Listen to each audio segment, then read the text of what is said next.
Alright, so it is finally time to delve into this bestiary.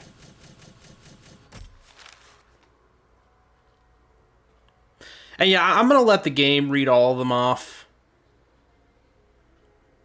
So yeah, let's do this. Our bone-headed protagonist, born again into this age of wonders. In life, he was just the worst. A coward, a cheat, a philatelist, or was it a philanderer? I don't recall. But either way, he seems to have woken up different. Perhaps he can redeem himself. Xerox should be more careful where he aims his dark magic. Our bone-headed protagonist, born again into this Whoops, age of wait. wonders. Morton was so happy when Dan died. Surely he initially had a lot of housework to do, but now he's got the place to himself and just how he likes it. Of course, Dan coming back to life was a bit of a shock, but Morton will do anything he can to keep his home buddy safe and get him back to the earthy darkness as quickly as possible. Yeah, Morton was a character that was like never seen anywhere in the original MediEvil, except for like one very brief cutscene. But like he wasn't really mentioned in the game at all in any way. Although I think he was in the instruction booklet though. But yeah, he's a character. I'm not really sure why, but Morton the Earthworm, everybody. Can you imagine how boring it would be to be a sentient being, wise even, and be stuck permanently to a brick wall? No wonder these guys are grumpy. They pass time by eavesdropping, gossiping, and bad-mouthing any bizarre-looking adventurers that might pass by.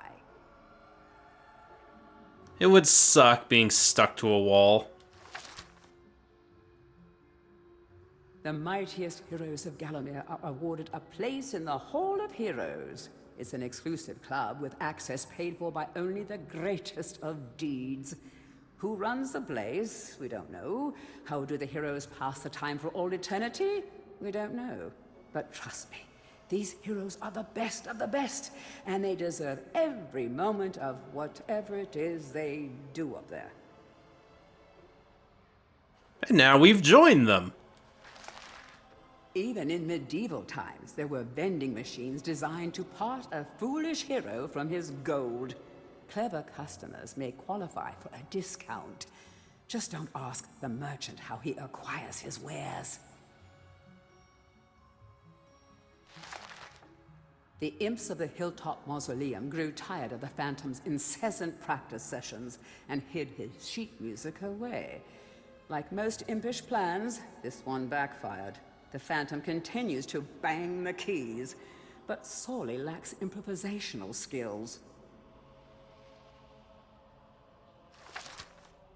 This formidable serpent was somehow lured into a tiny chest and trapped by men working for King Peregrine. Probably it must have been a magic chest, because really, this is one huge serpent to fit in such a small box. But anyhow, the king believed he had imprisoned the evil serpent of Gallowmere, when in fact it was kindly serpent Lord called Katura that he had unboxed. Katura is probably going to have a big hug for whoever sets him free, and an ever tighter one for their enemies. Huh. So that's why he's always stuffed in a box. Winner of the Jolliest Witch in Gallowmere Award for the 4th consecutive year. Wartilda actually runs a successful potions business and makes cool cheddar from her pumpkin spice profiteering. The other witches are secretly jealous. There once was a statue named Jack. For riddles he did have a knack. Dan entered the garden, which Jack was a garden. A smart hero would have turned back. The riddles were really easy though. A lusty adventurer in his heyday, this once beloved mayor stole the shadow artifact from Xerox Tower after the disgraced sorcerer was banished from the kingdom. When Xerox returned, so mad was he that he tore the whole town apart in his wrath. turning many of the good townsfolk into goats. After that, the mayor's approval ratings fell dramatically. His re-election now seems unlikely, although these days, it seems anything is possible.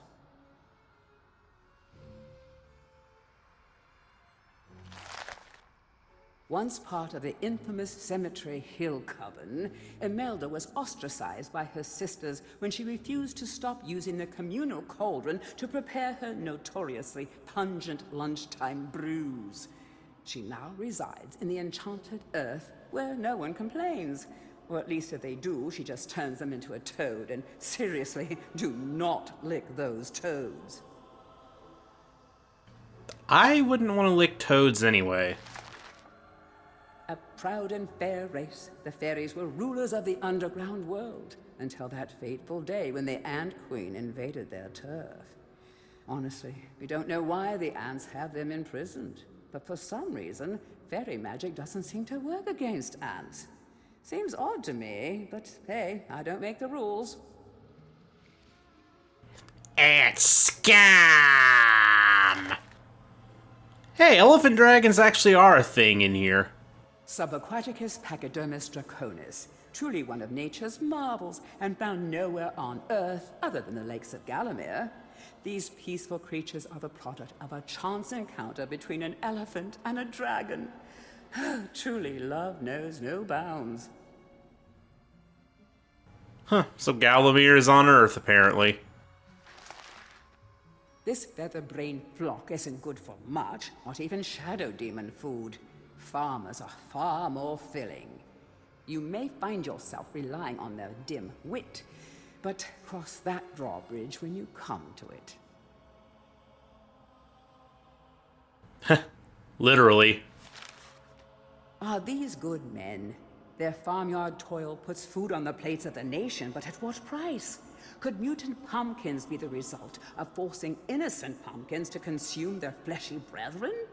Does safeguarding one's crops justify deployment of homicidal scarecrows? Who will speak for the wolves? Save them, or don't. It's up to you. I think Xerox can be blamed for all that. Really? Wise King Peregrine, they used to say.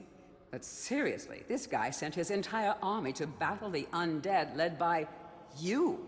Does that sound like someone wise? Somehow that battle was won without you, but it didn't really help King Peregrine. He died a few days later after choking on a Brussels sprout. They say his ghost lingers still in the haunted ruins, that he paces the halls late at night, coughing up sprout chunks. I think this story proves beyond a doubt that no one should ever eat Brussels sprouts.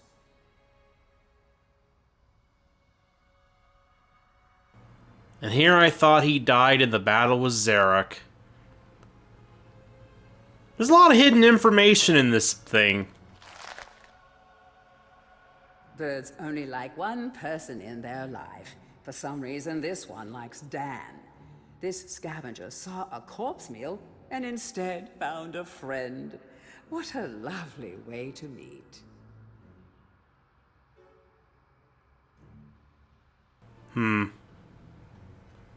Assuming that's the same vulture that tried to kill us in the Enchanted Forest and on the ghost ship, I'm not sure if they're our friend, but... Well, they did save us at the end of the game, so maybe so. Alright, let's go through the enemies now. These guys were fashionably undead before it was fashionable to be undead.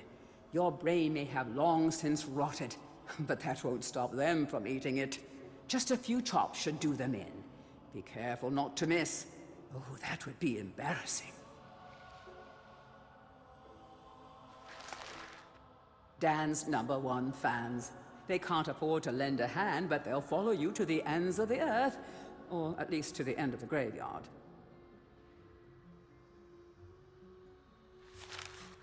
These guardian gargoyles aren't much for conversation, and don't ask to hear their singing voice, unless you're into rock and roll. Ba-doom-tsh. That was terrible. Have you ever had one of those days where you leave the house full of breezy purpose, only to realize that you've left something really important at home? Well, that's how these guys feel all the time. Back in King Peregrine's day, imps were often kept as household servants. Sadly, those were cruel times, and many imps were treated very poorly by their masters. Really, it was no surprise when these cunning little creatures formed a secret alliance with Xerox. On the morning of the Battle of Gallowmere, every last one of King Peregrine's men awoke to find his house imp gone, and along with them every last undergarment in the kingdom. Never before had an army's charge been so devastatingly broken before battle had even begun. Isn't nature wonderful? This beautiful family of wolves has found a happy home in the graveyard. Back in their den, 6 cute, squirmy little pups are waiting for good old Mom and Pop to return with delicious, fresh meat. Well, perhaps graveyard meat isn't the most fresh, but at least it's easily found and safe. But let me tell you, elsewhere in Gallowmere, vengeful farmers have hunted these majestic beasts to the point of extinction.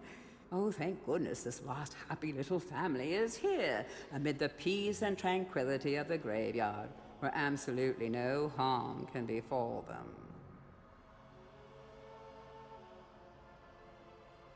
Not so sure about that.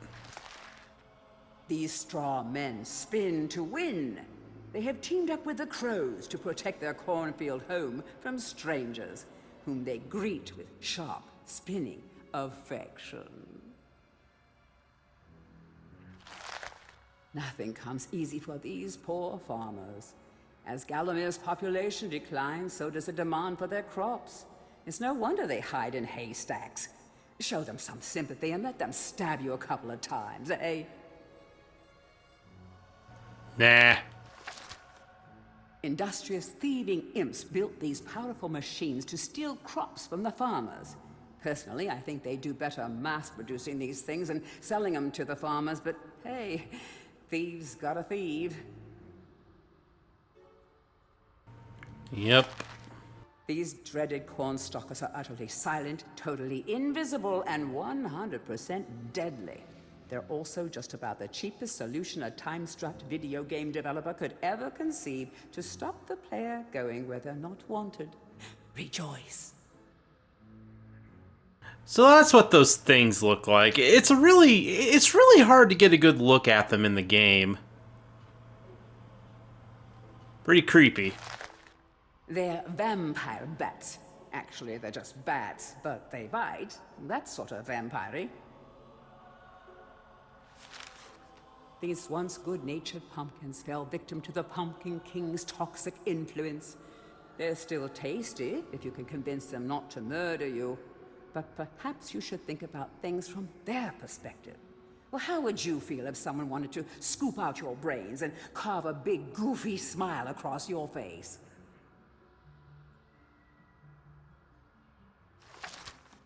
Fresh off the vine, these baby boomers are in too much of a hurry to grow up. They can't wait to spread their pumpkin seed.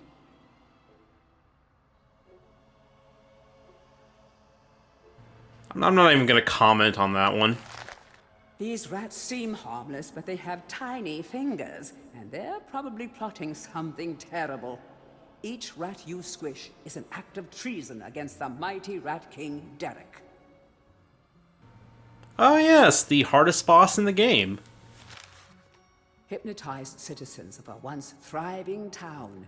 They'll happily invite you in for tea, but if they ask to borrow a shovel, you should probably decline. Xerox Mechanical Goon Squad, developed deep in the City of Madness, although manufactured in China, of course. That coal in their stomach fuels them, whilst also cooking up a mean brisket. Made in China. No wonder they're so easy to defeat. Disciples of the head monk, these men of the cloth have been driven mad by the disappearance of their master, and Jack's incessant ramblings. The harsh chime of a bell tells them an unwelcome guest has arrived, or that it's time for dinner, perhaps both. People seldom consider how hard it is to trim a sentient shrub, not least the fire-breathing types who would just as soon set themselves ablaze as play understudy in your latest topiary production. No, gardeners in Gallowmere do not get enough credit. Ain't that right? With the disappearance of the head monk, these patients have been left to run amok. We don't know exactly what it was that sent them raving mad. Perhaps it was magic, perhaps the moon, perhaps they were all licking toads. Truly, you should not lick those toads. No arguments there. Speaking of toads... Is this really what the ancient dragons evolved into? Their dreadful ancestors would be ashamed. Don't lick their backs. That's a good way to end up in the loony bin. No, really, just don't. Poisonous pollen protects these plants from predators. Just to be safe, they fire it at everything. Can never be too careful these days. Some of the most evil, murderous critters ever to blight the land. Thankfully, they were locked away in a hermetically sealed vault by a great hero hundreds of years ago. Don't worry, we're safe. Only a complete fool would ever set them free. Oh, please tell me you didn't.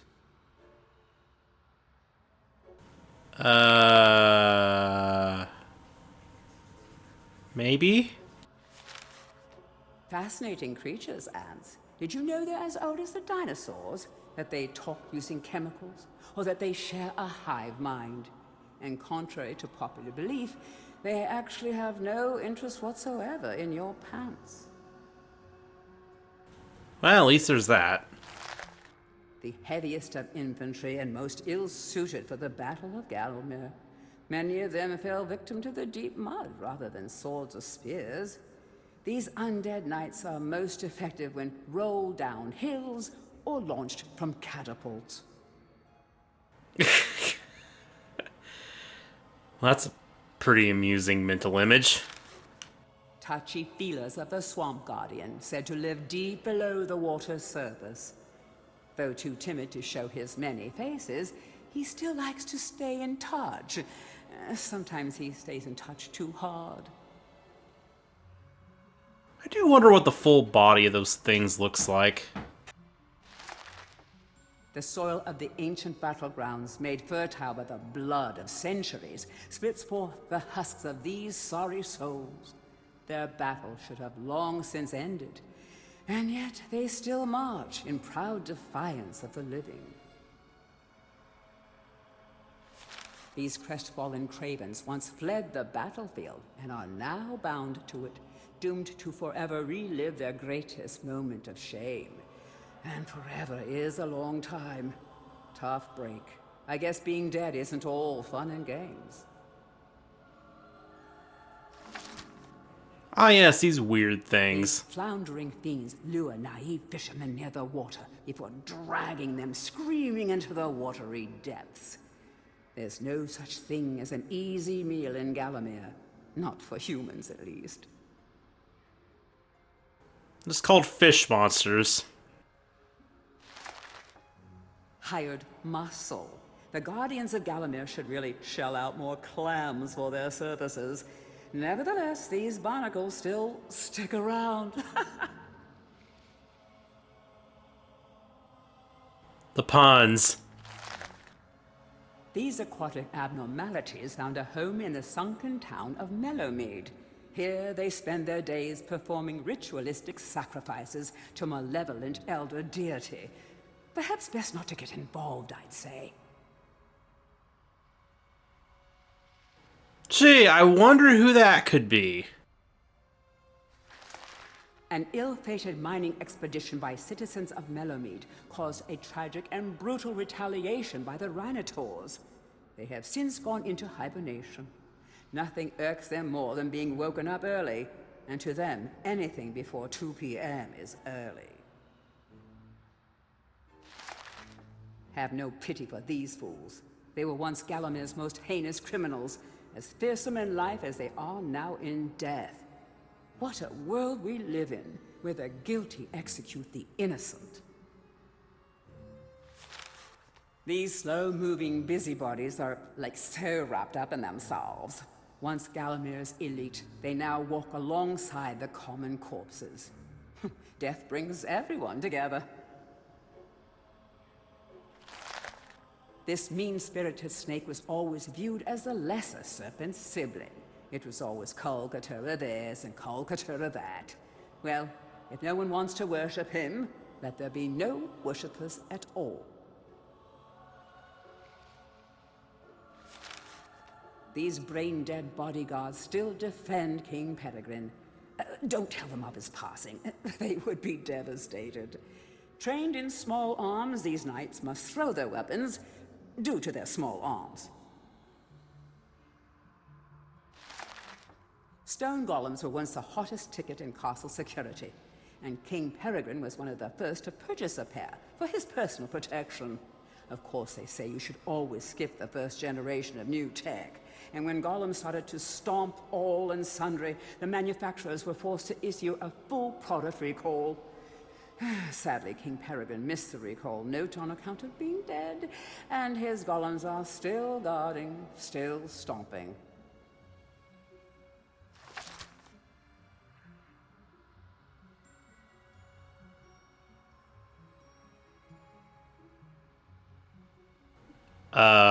Is it not going to narrate?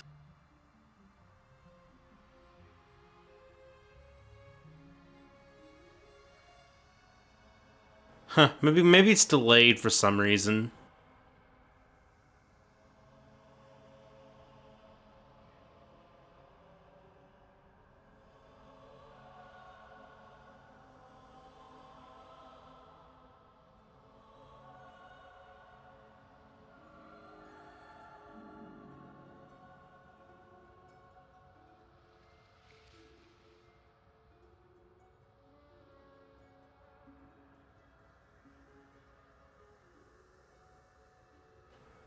I don't remember where did we ever fight those? That enemy's not coming to mind. Well, I guess I'll just go on to the next one. These are spineless sea dogs with a penchant for plundering. They never complain, even when cleaning the poop deck. Obedient to a fault, they won't even revive themselves unless commanded to. I think a few of them may have actually done that, because I know some of them kept getting back up even when there were no officers around. Pirate captain's right-hand men, despite their lack of right hands. Their main qualification? Being of no discernible threat to the captain. Time really does fly. These clockwork pests will shave minutes off your life with each sweep of their hands. Staring into their faces will tell you the time of your death. Nothing you don't know already. Wait, so those things can actually hurt you? I don't remember ever being hurt by one of those. I just remember them just kind of flying around or flying next to walls. I know there was like one near the beginning that did that. Exactly what use is a flying eyeball without a flying brain? And without a flying mouth, how can it possibly report what it has seen? I suppose that must be why they simply try to incinerate you instead. Well, they're pretty effective at that. These are Xeroc's elite skeletal warriors, trained by Lord Kardok himself. Mortal weapons cannot hurt them. Only a hero's blow can fell such hard-boiled evil. And you, Sir Fortescue, are no hero. At least not quite yet. Alright, so it's all the enemies. I think the next... yeah, it's the bosses. It is said that Xeroc's preoccupation with necromancy stems from an obsession to resurrect his childhood puppy. Let's just reflect for a moment. Isn't that just tragic? All this poor troubled soul has ever wanted is to command the forces of darkness, enslave mankind, and play ball one last time with dear old Mr. Snuffy.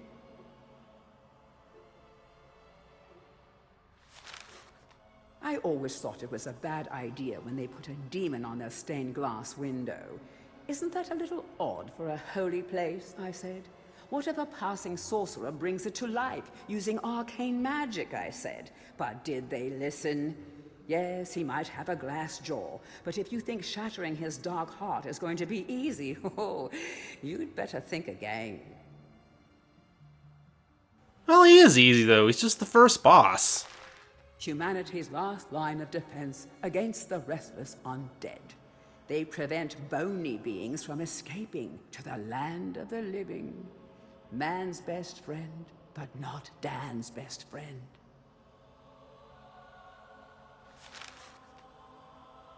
A terrifying reminder of the perils of competitive vegetable growing, this sinister squash has become a terrible influence on his once peaceful pumpkin. Xerox magic has created the ultimate superfood. This is one ghoulish gourd that's simply bustin' for a dustin'. She's not just a set of legs, there's a whole devoted mother bird up there. And no one treasures her eggs more than this bird mama. They may someday hatch into beautiful baby birds, or maybe just into beautiful bags of gold, or bags of golden babies. Who knows? Or runes. Okay, so that's actually a different bird then. Everything is a competition for these demon sisters. When not disemboweling intruders, they enjoy a good game of chess. You'll never know who is better. One of them always flips the table. Although accustomed to letting her soldiers do all the fighting, this is one tough bug lady. She's an acid-spitting queen who will fight to her last gasp to defend the brood of insect infants incubating inside her egg sac. Oh, if only there was an airlock you could flush her out of. Like a little alien reference there. Also, most annoying boss in the game if you tackle her at the earliest possible moment on hard mode. That was not very fun. Perhaps the last remaining dragon? A fearsome, indomitable beast with absolutely no vulnerabilities, apart from that one cranial fracture he sustained from waking up with a start and banging his head on the cave roof. Good thing no one will ever find out about that. Dragons were once hunted for their blood, which is said to grant the power of fire breathing. This particular dragon's solitude stems not from the fear of hunters, but from his crippling social anxiety. Is it really possible to be a ghost, a skeleton, and a pirate? Yes. Not only that, but this Halloween trifecta is so fearsome that he was promoted to captain after just a single mutiny. The other pirates look up to him. Well, he is twice their size.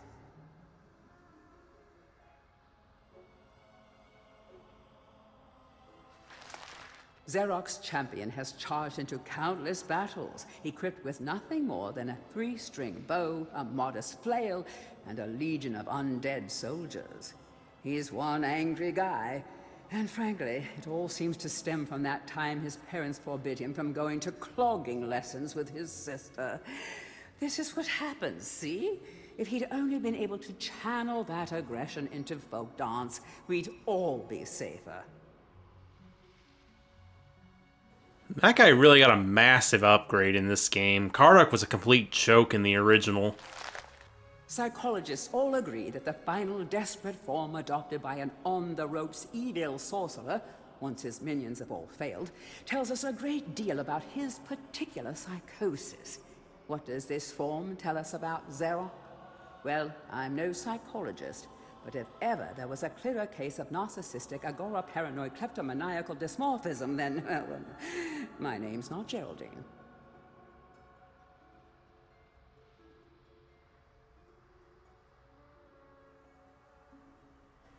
Okay, then.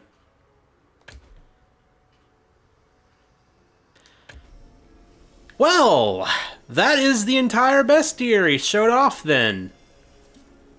Interesting entries. So now that we got that done and out of the way, it is about time that you guys see what the special reward is. for finishing the Lost Souls quest. You guys ready? Because the time to find out is now. I will say it's an awesome reward, and this is something that more remakes should do.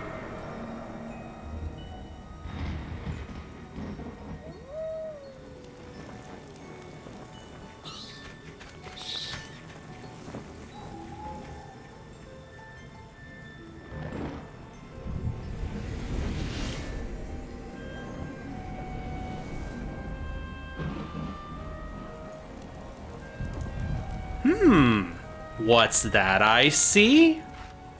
Old game. What could that be?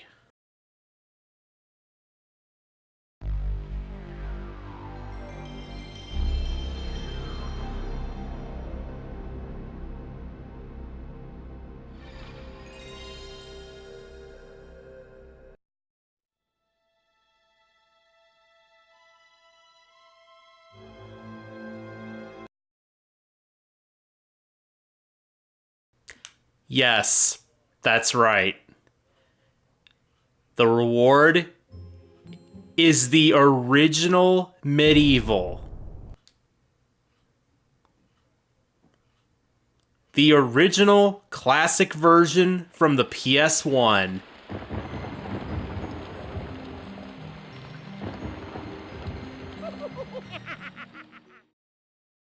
I know I'm skipping the cutscenes because you know what I'm gonna do? I may not do it right away, but,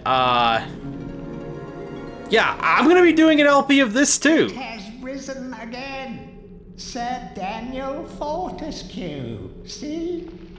The hero of Golems. Seriously, listen to the voice acting. It's exactly the same. The fog of war.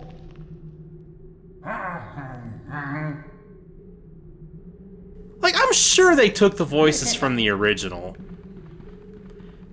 But yes. Oh man, I have not played the original version in a long time. You move so much faster. But yeah, you know, MediEvil was only the second LP I did on this channel. So yeah, you know what I'm gonna do? I mean, that's not the reason I'm doing it, but yeah, I mean, it'd be nice to revisit the original and re-LP that after like 7 years. Oh man, I'm so used to the remake. This looks so strange.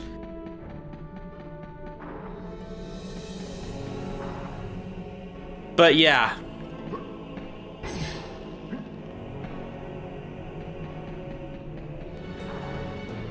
Anyway, I really don't know what else to say. I mean, it's the original MediEvil. And yeah, you guys are going to get to see this game again for all of you who are wondering what the original game was like and have never seen it before.